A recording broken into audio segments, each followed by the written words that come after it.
Lettre à Paul Piémontaise. Quelle aventure, Paul! Toi, tu le savais, puisque ça fait plus de 25 ans que tu œuvres pour l'émergence du football féminin.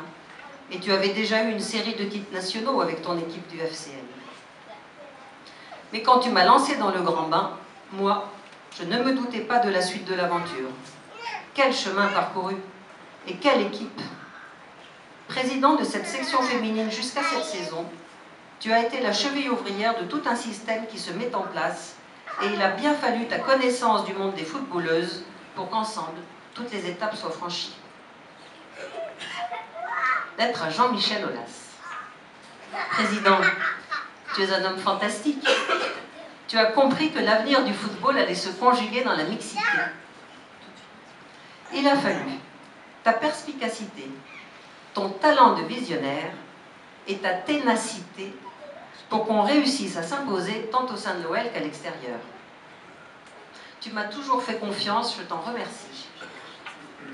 Tu m'as souvent dit, c'est bien, tu fais bouger les lignes. Mais il reste encore quelques murs à faire tomber et il faudra bien quand même que le garçon laisse passer le flot des athlètes féminines de talent qui souhaitent se lancer dans le football. Je n'oublie pas que c'est grâce à l'OL si depuis 2008, les Françaises ont enfin le droit d'exercer ce métier avec un véritable contrat de travail. Avant cette date, en France, ce n'était pas pratiqué. Au fur et à mesure de la mise en place de cette équipe professionnelle, les structures de l'Olympique lyonnais prennent le relais et, hormis les victoires qui sont notre objectif absolu, notre challenge aujourd'hui, c'est la création d'un centre de formation féminin, incluant à la fois le cursus sportif et le suivi pédagogique, aussi appelé chez les garçons académie, mais qui en France n'existe encore nulle part pour les filles.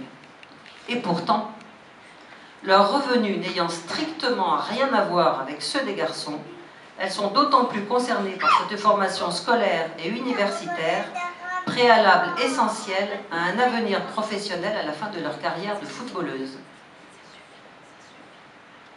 Lettre aux OL Angels. Merci les administrateurs d'être ici aujourd'hui. Vous avez accepté de me suivre, vous faites vivre l'association. 4 ans après sa création, nous sommes effectivement encore le seul et unique club de supporters spécifiquement dédié à une équipe féminine de football. Je souhaitais cette existence car notre sport ne se joue pas toujours dans les mêmes stades, il ne se joue pas devant le même public, plus féminin et plus familial, et les insultes et les violences sont bannies. Je pensais que créer un club dédié permettrait non seulement d'encourager les joueuses et d'animer les matchs, mais aussi de s'assurer que l'ambiance dans les tribunes resterait la même que sur la pelouse.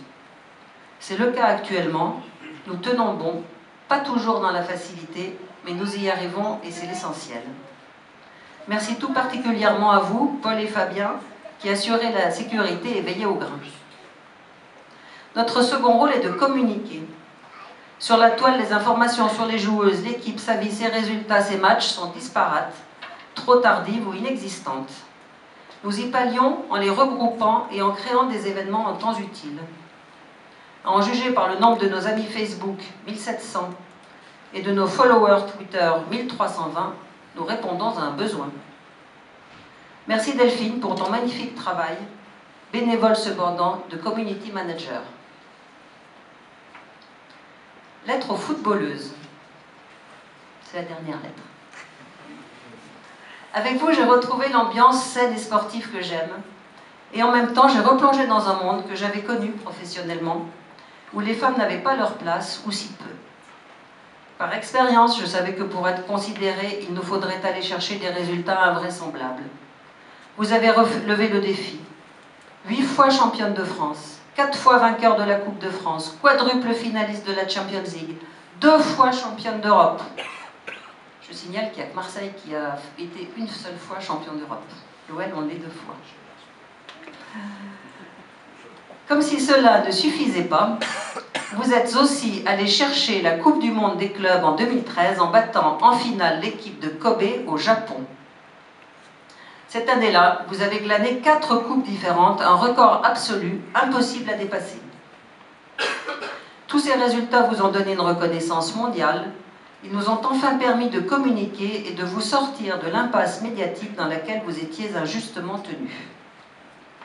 Cette année, c'est la Coupe du Monde féminine qui vous attend au Canada. Elle a toujours lieu un an après celle des garçons.